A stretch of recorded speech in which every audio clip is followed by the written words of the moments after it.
Combat sports की दुनिया में कभी कभी ऐसे लोग सामने आ जाते हैं जो लिटरली पूरी दुनिया को हिला डाल देते हैं। ये शायद कभी उनकी स्किल्स की वजह से हो सकता है या कभी उनकी चार्मिंग कैरिज्मेटिक पर्सनैलिटी की वजह से हो सकता है। दोनों एट्रीब्यूट्स स्किल्स और पर्सनैलिटी किसी फाइटर में मिले, वो फाइटर फाइट वर्ल्ड में एक लेजेंड बन जाता है। आज हम ऐसे ही अनबीटेबल ग्रेट के बारे में बात करने वाले हैं। Who was the only UFC champion to retire undefeated with a perfect record 29-0, हबीब नुरमागोमेडोव। अब सवाल ये उठता है कि इतने बड़े स्टेज पे, the biggest MMA stage in the world, the UFC, जहाँ एलीट्स लड़ते हैं, जहाँ सबके पास बेस्ट ट्रेनिंग्स होती है, everyone is there because they are the best. कोई भी उठकर UFC में नहीं आ सकता। UFC में घुसना ही बहुत बड़ी अकॉम्प्लिशमेंट है। लेकिन ऐसे कैसे हो जाता है कि कुछ सेट ऑफ फाइटर्स जो दागिस्तान से आ रहे हैं उनकी ऑलमोस्ट परफेक्ट रिकॉर्ड्स है, बहुत सारे अनडिफीटेड भी है। और दूसरी चीज़, ये सारे फाइटर्स इतने डोमिनेंट कैसे है यार।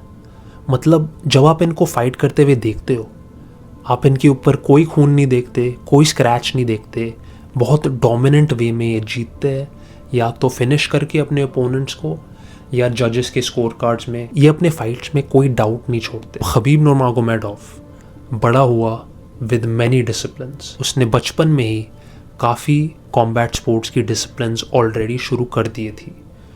रेसलिंग, जो दागिस्तान में ऑब्वियसली बहुत कॉमन है, हर बच्चा सीखता है जैसे ही वो चल पाता है। कॉम्बैट सैम्बो, जो ग्रेको रोमन रेसलिंग और फ्री स्टाइल रेसलिंग का एक कॉम्बिनेशन है, जिसमें खबीब एक 2 टाइम वर्ल्ड चैंपियन रह चुके हैं। फिर आता है जूडो, फिर आती है स्ट्राइकिंग। अब खबीब इतना वेल राउंडेड है, उनका जो रोल मॉडल था, उनके फादर, उनके coach Abdulmanap Nurmagomedov, he wanted to make sure कि उनके सारे फाइटर्स ऑलमोस्ट हर चीज़ में वेल राउंडेड है, ताकि जब वो MMA में जाएंगे, जहाँ स्ट्राइकर्स है, जहाँ रेसलर्स है, जहाँ जुजित्सु गाइज है, उन सब में से एटलीस्ट उनके पास एक अच्छा बेस होगा in most of the disciplines.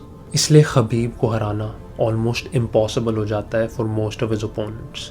अगर आप देखें, जब भी खबीब किसी से लड़ता है, यूजुअली उसके सारे opponents have been very one dimensional. One dimension का मतलब होता है उनके पास एक चीज़ है जिसमें वो बहुत अच्छे है, लेकिन अगर आप उनके दूसरे डिसिप्लिन्स चेक करें, जैसे किकिंग चेक करें, अगर आप उनकी रेसलिंग चेक करें, I'm gonna beat Kangaroo for sure. I know Kangaroo have good striking, but nobody check the grappling.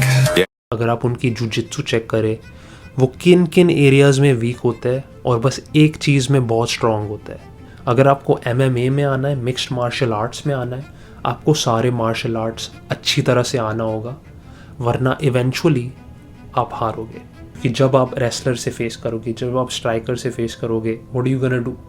फिर हम आते हैं दागिस्तान पर। अब दागिस्तान में combat sports is part of their culture. जैसे कि हम इंडियंस के लिए cricket is part of our culture. जैसे हमारे बच्चे थोड़े से बड़े हो जाते हैं, हम उन्हें बैट बॉल दे देते हैं, बोलते हैं कि जाके नीचे जाके खेल कर आओ। अर्जेंटीना में सेम चीज़ फुटबॉल के बारे में। जैसे ही लोग बड़े होते हैं, ब्राज़ील, अर्जेंटीना में, साउथ अमेरिका में, उनको फुटबॉल दे देते हैं, बोलते हैं खेल कर आओ। अब दागिस्तान में भी यही चीज़ अप्लाई होती है, but for combat sports. Fathers अपने बच्चे को बोल देते थे कि चल इसके साथ रेसल कर। अगर आप खबीब के इंटरव्यूज़ देखें, अब्दुलमनाफ नुरमागोमेडोव जो उनके पापा है, आप उनके प्रीवियस इंटरव्यूज़ देखें, उनका कल्चर ऐसा है कि अगर आपको अपनी बच्चा के same size, same height, same weight की तरह कोई भी मिल जाए, you will make them wrestle with each other.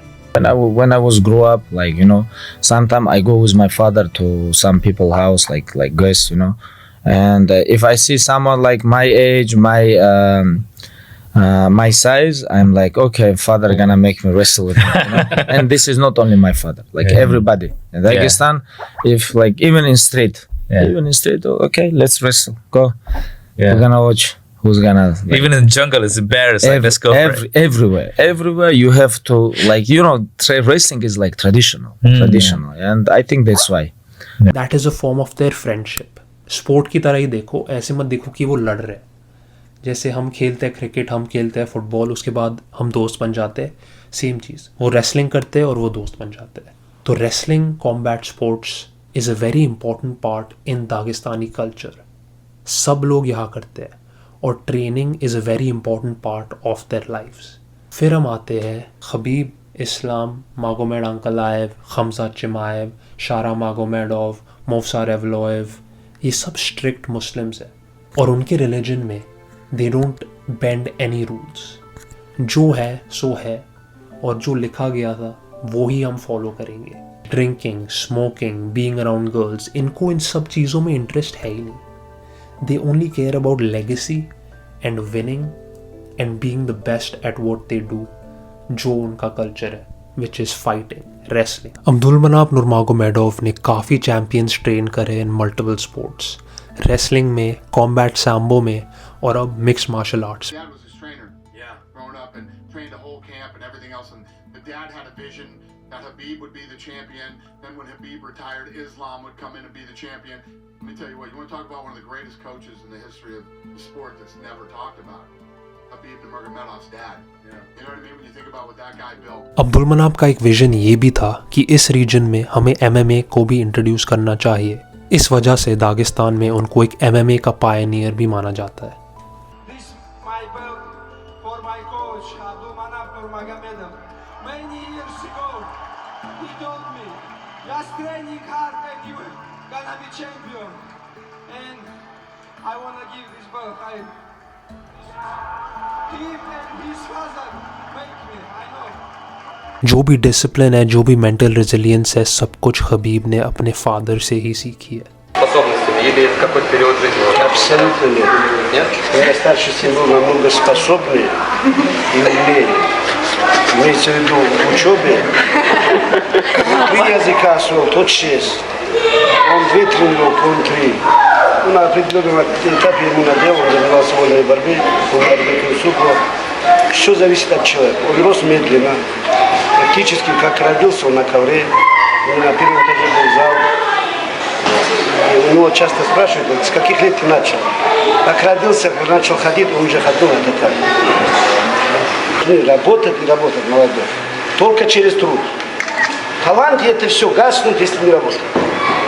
एक बहुत फेमस एग्जाम्पल जो आपने डेफिनेटली देखा होगा इस जब Khabib was wrestling with the bear at 9 years old और उसके पापा कैमरा के पीछे उसे कह रहे क्या कर, ये कर, यहाँ जा, यहाँ मोड़। खबीब कह रहा है कि मेरे को बेयर बाइट कर रहा है पापा, मैं क्या करूँ। उसके पापा कह रहे कि बेयर को वापस बाइट कर। क्या हुआ? कुछ नहीं हुआ। ऑनर और डिसिप्लिन इन फाइटर्स के कोर वैल्यूज़ है, लेकिन सबसे ऊपर आता है अपनी फैमिली और कम्युनिटी की रेपुटेशन को प्रिजर्व करना। खबीब ने एक इंटरव्यू में कहा था कि दागिस्तान में अगर बचपन में कोई लड़ाई होती थी तो वो रेसलिंग के थ्रू सॉल्व करते थे, और अगर हबीब किसी से फाइट करते थे उनकी माँ उनको कह देती थी कि जब तक तुम जीत कर नहीं आते वापस घर मत आना। इस तरह की मेंटल रेजिलियंस और कम्पेटिटिवनेस उनके अंदर ड्रिल करी जाती है, विच इज़ वाई जब आप उनको फाइट करते हुए देखते हो आप इतनी डोमिनेंस देखते हो, आप इतने लेवल्स देखते हो, क्योंकि the difference in the training, the difference in the mindset is like day and night. Khabib अब फाइट नहीं करते। उनके फादर के जाने के बाद खबीब रिटायर हो गए, क्योंकि उन्होंने अपनी माँ से प्रॉमिस किया था कि वे उनके फादर के बिना लड़ेंगे नहीं। लेकिन अब खबीब नेक्स्ट जनरेशन को कोच कर रहा है। इस्लाम माकाचेव, उमर नूरमागोमेडोव, उस्मान नूरमागोमेडोव, बिलाल मोहब्बत। खबीब इन सब को ट्रेन करता है and he is acting like the coach for the next generation, क्योंकि उसको पता है कि उसने सब कुछ अकॉम्प्लिश कर दिया जो उसे करना था। अब हम देखेंगे खबीब को नेक्स्ट टाइम UFC 311 पे, जहाँ उनके पास होगी 2 back-to-back टाइटल फाइट्स। पहली Umar Nurmagomedov versus Merab Dvalishvili for the bantamweight title, और उसके बाद we will have Islam Makhachev versus Arman Tsarukyan for the lightweight title. आपको क्या लगता है, क्या खबीब UFC का गोट है? Jan 18th UFC 311 में कौन जीतेगा? लेट मी नो कॉमेंट्स में, एंड मेक श्योर अगर आप यहाँ तक पहुँचे हो कि आप सब्सक्राइब बटन हिट करिए ताकि आप और फाइट वीडियोज़ हिंदी में एंजॉय कर पाए। Thank you for watching.